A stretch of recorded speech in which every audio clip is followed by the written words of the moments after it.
नम्रताच्या लग्नाला 2 वर्ष झाली होती. तिचा नवरा दीपक एका प्रायव्हेट कंपनीत काम करत होता. लग्नानंतर नम्रताला घरातल्या कामात जुंपले गेले. तिच्या सासरचे बोलायचे की आमच्या इथे घरची सून लक्ष्मी असते, पण ती घराची सेविका पण असते. आणि हीच गोष्ट तिची सासू कलाताई सारख्या बोलून दाखवत असायच्या. नम्रता प्रत्येक वेळी हसून सगळ्यांना समजून सांगत असायची की आता मी या सगळ्यांची सवय लावून घेतली आहे. घरातली कामं करायला मला वाईट वाटत नाही. पण हे सगळं खरं नव्हतं. खरं तर हे होतं की नम्रता घरातल्या कामाच्या ओझ्याखाली दबून स्वतःचा आत्मसन्मान गमवायला लागली होती. काही दिवसांपूर्वी तिची आई गावाकडून मुलीच्या सासरी राहायला आली होती. त्यांची खूप इच्छा होती मुलीला भेटायची, तिच्यासोबत वेळ घालवायची. तिच्या आईला असं वाटत होतं की सून असल्यामुळे त्यांची मुलगी तिच्या सासरी आरामात राहत असेल. पण जेव्हा मुलीच्या सासरी आल्यावर त्यांनी मुलीच्या घरातला नजारा बघितला तेव्हा त्या हैराण झाल्या. सकाळपासून रात्रीपर्यंत नम्रता नुसती पळत असायची.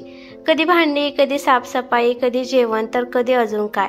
ते बघून तिची आई हळूच तिला म्हणाली, बाळा, तू एवढं काम का करत असतेस? तुझे हात बघ, काम करून करून किती खडबडीत झाले आहेत. ती हसत तिच्या आईला म्हणाली, आई, मला या सगळ्याची सवय झाली आहे. मुलीचं बोलणं ऐकून तिच्या आईचं मन भरून आले. त्यांना असं वाटले की त्यांनी स्वतःच्या हाताने त्यांच्या मुलीचं आयुष्य बर्बाद केलं आहे. आज सकाळी जेव्हा त्यांनी बघितले की मुलीच्या हाताला जखम झाली आहे, तर त्यांनी विचार केला की चला जरा मुलीला कामात थोडीशी मदत करावी. म्हणून त्या किचनमध्ये गेल्या आणि भांडी घासायला लागल्या.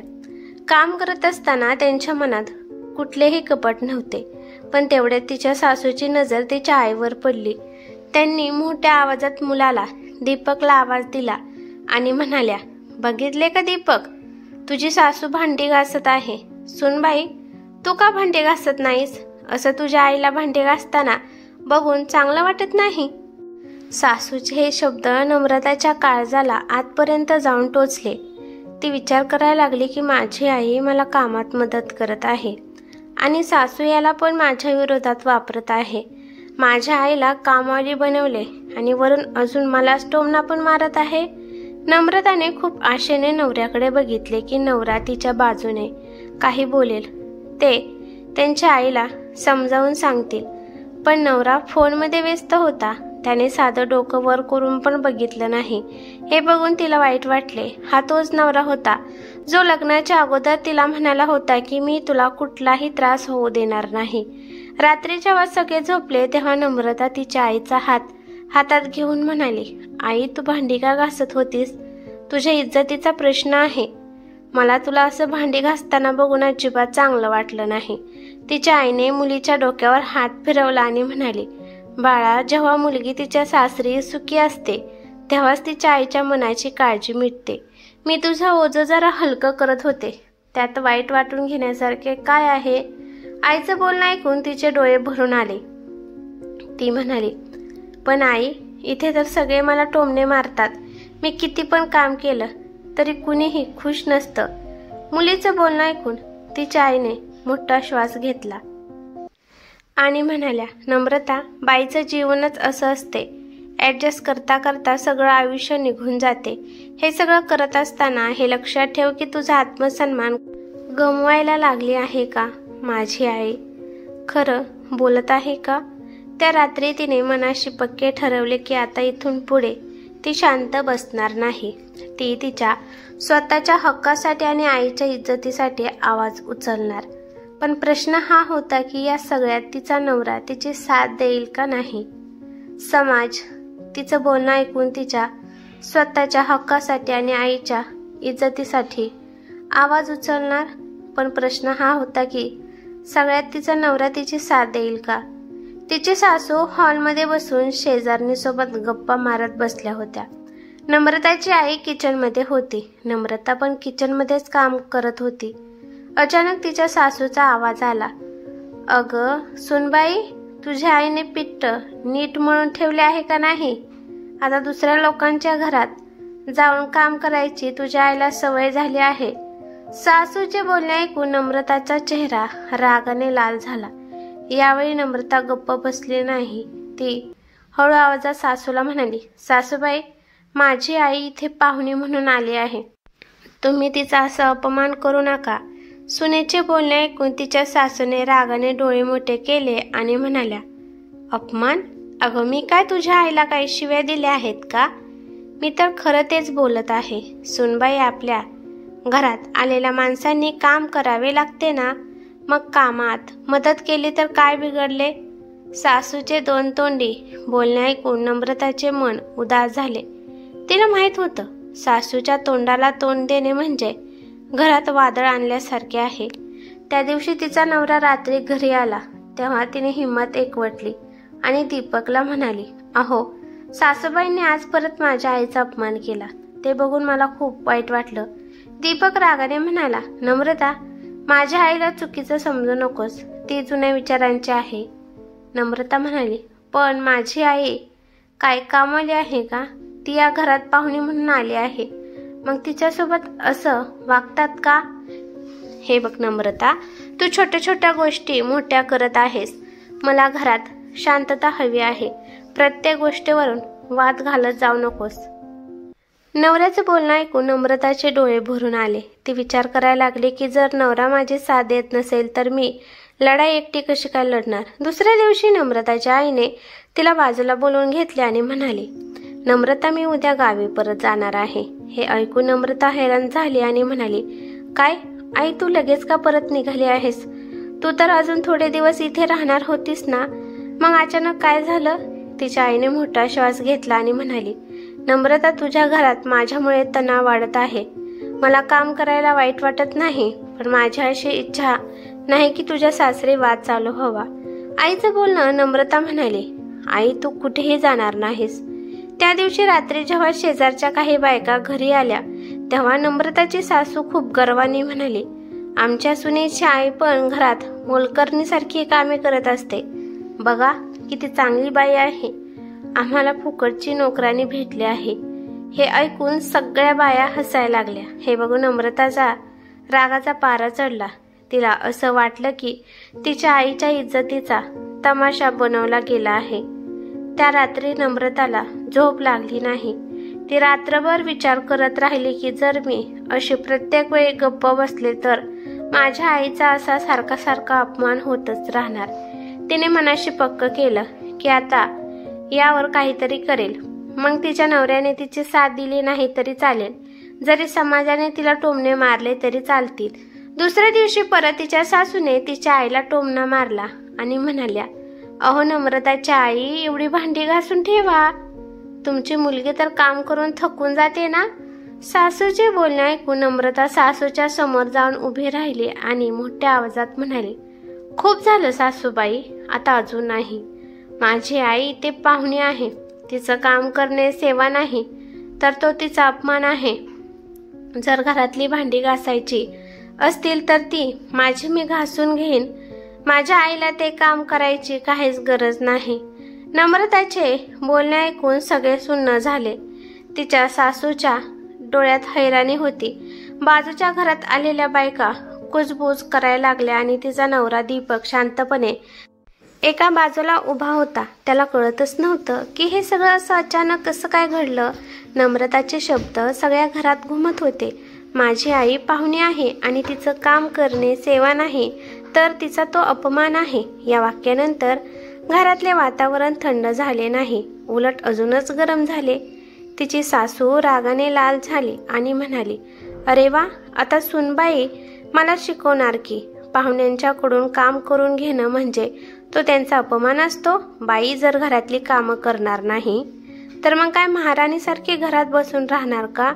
नम्रता ठामपणे तिच्या सासूला म्हणाली, सासूबाई, आता वेळ बदलली आहे.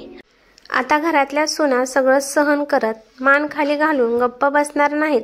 दीपक जो आतापर्यंत गप्प एका बाजूला उभा होता, शेवटी तो पण बोलला, नम्रता, तुला असं मोठ्या आवाजात माझ्या आईशी बोलायची काय गरज होती? बाजूच्या बायकांच्या समोर काय तमाशा सुरू केला आहेस तू?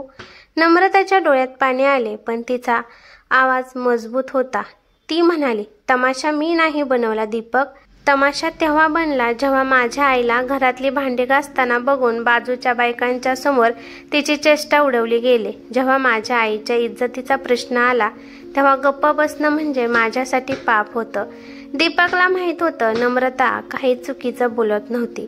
तिची आई म्हणाली, नम्रता तू शांत हो, मला वाईट वाटलं नाही। तुझी सासू जे बोलत आहे त्यांना बोलू दे, घरात वाद वाढू नकोस। नम्रताने आईचा हात पकडला आणि म्हणाली, नाही आई, अगं हाच तर सगळ्यात मोठा प्रश्न आहे।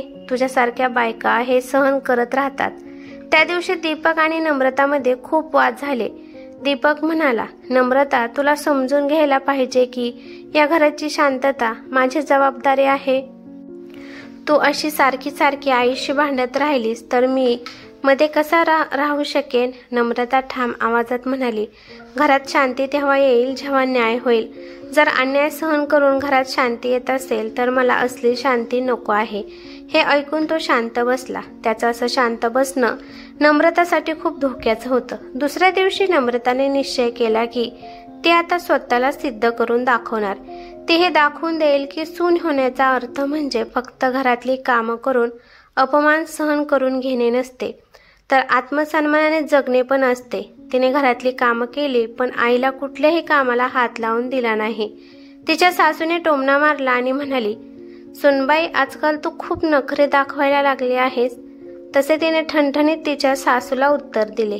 ती म्हणाली, हो सासूबाई, हे नखरे नाही तर हा माझा अधिकार आहे आणि मी माझ्या आईचा मानसन्मान कुठल्याही किमतीवर वाचवणार आहे। घराचे आता दोन भाग झाले होते। एकीकडे सासू आणि मुलगा जो समाज आणि परंपरेच्या गोष्टी करत होते आणि दुसरीकडे नम्रता आणि तिची आई जे आत्मसन्मान आणि बरोबरीच्या गोष्टी करत होत्या।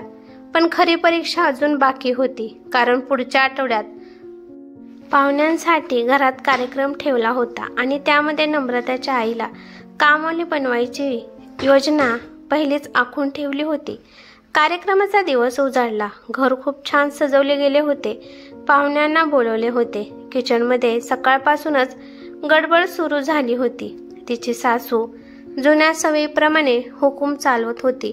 भाजी बघ, नम्रताच्या आई जरा भांडी घासून घ्या, घरात एवढे पाहुणे आहेत, सगळ्यांना स्वच्छ भांडी हवीत। हे ऐकून नम्रता लगेच म्हणाली, सासूबाई माझी आई पाहुणी आहे, ती काहीच काम करणार नाही। सगळे पाहुणे एकमेकांच्या तोंडाकडे बघायला लागले। घरात एकदम शांतता पसरली।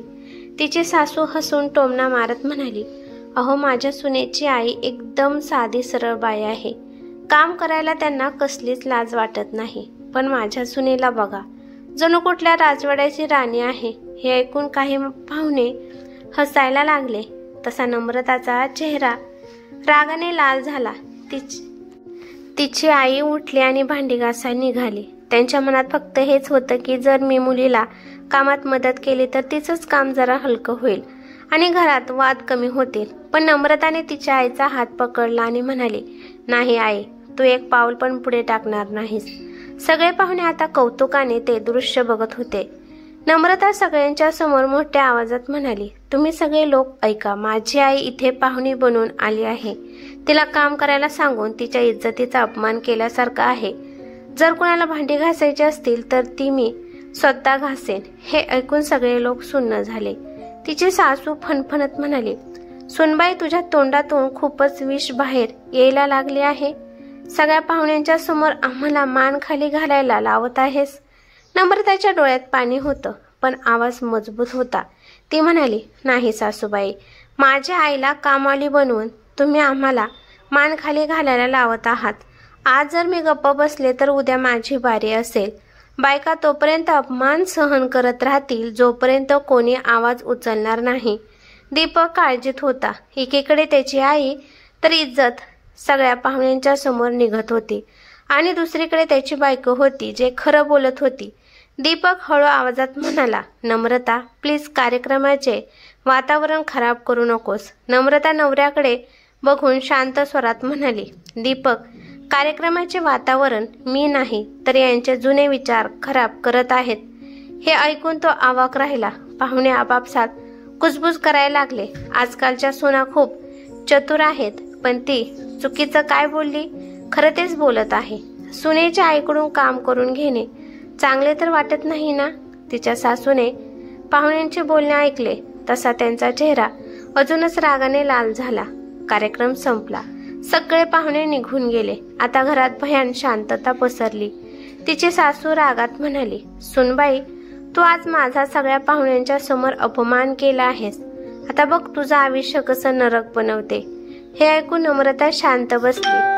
तिची आई रडत होती, पण नम्रताच्या चेहऱ्यावर एक वेगळी शांती दिसत होती. कारण तिला माहित होतं की आज तिने पहिल्यांदा खऱ्याची साथ दिली होती. हा संघर्ष अजून इथे संपला नव्हता, उलट हा अजून मोठा होणार होता. त्या दिवसानंतर घरातले वातावरण एकदम बदलले होते. पाहुण्यांची कुजबूज तिच्या सासूच्या कानात घुमत होती. सुनेच्या आईकडून भांडी घासून घेतात, हे सगळं तिच्या सासूच्या मनाला आजपर्यंत टोचले होते. त्यांनी मनाशी ठरवले होते की त्या सुनेला चांगलीच अद्दल घडवणार. दुसऱ्या दिवशी तिच्या सासूने सुनेला बोलवले आणि गोड आवाजात म्हणाली, सुनबाई, तू बरोबर बोलत होतीस. तुझी आई पाहुणे आहे, त्यांना काम करायला लावायला नको होतं. आता तू सगळं घरातील काम करत जा. नम्रताला समजले होते की तिची सासू गोड बोलून काटा काढणार आहे. ती शांत स्वरात म्हणाली, सासूबाई, घरातली कामं तर मीच करणार आहे, पण तेवढंच करणार जेवढं मला झेपेल. तिची आई हे सगळं बघत होती. त्या दिवशी नम्रता दीपकला म्हणाली, आता मी अजून शांत बसू शकत नाही. सासूबाई सारख्या माझ्या आईचा अपमान करत असतात आणि आता तर सगळ्या पाहुण्यांमध्ये आजूबाजूच्या लोकात माझी इमेज खराब करत आहेत. एक तर तुम्ही माझी साथ द्या किंवा माझीही लढाई मी एकटी लढेन. हे ऐकून दीपक घाबरला. नाश्त्याच्या वेळी दीपक सगळ्यांच्या समोर बोलला, आई, मला तुझ्याशी एक गोष्ट स्पष्ट बोलायची आहे. नम्रता चुकीचं बोलत नाही. माझ्या सासूबाई या घरच्या पाहुण्या आहेत. त्यांच्याकडून काम करून घेणं म्हणजे त्यांचा अपमान केल्यासारखं आहे. हे ऐकून सगळे शांत झाले. त्याच्या आईचा चेहरा पडला. त्या थरथरत्या आवाजात म्हणाल्या, आता तू बायकोच्या तालावर नाचणार आहेस का? तो ठामपणे म्हणाला, नाही आई, मी सत्याच्या बाजूने उभा आहे. नवऱ्याचं बोलणं ऐकून नम्रताच्या डोळ्यात पाणी आलं. नम्रताच्या आईचं मन भरून आलं. त्या मुलीला म्हणाल्या, नम्रता, आज मला असं वाटतंय की माझी मुलगी एकटी नाही, तिचा नवरा तिच्यासोबत उभा आहे. दुसऱ्या दिवशी नम्रताने तिच्या आईला आरामात बसायला सांगून स्वतः घरातली कामं करायला लागली. तेव्हा तिची सासू हळूच पुढे आली आणि सुनेच्या हातातून झाडू घेऊन म्हणाल्या, सुनबाई, तो झाडू माझ्याकडे दे. हे सगळं काम तुझ्या एकटीने होणार नाही. आपण दोघे मिळून करत जाऊया, म्हणजे घरातील कामं लवकर होतील आणि तुला पण आराम करायला वेळ मिळेल. नम्रताने वळून तिच्या सासूकडे त्यांच्या डोळ्यात बघितले. तेव्हा तिला असं वाटलं की हा बदल करणं एवढं सोपं नव्हतं, पण आता सुरुवात झाली होती. ही कथा कशी वाटली ते मला कमेंट करून नक्की सांगा. कथा आवडली तर लाईक शेअर नक्की करा आणि चॅनेलवरती नवीन असाल तर चॅनेलला सबस्क्राईब करा. धन्यवाद.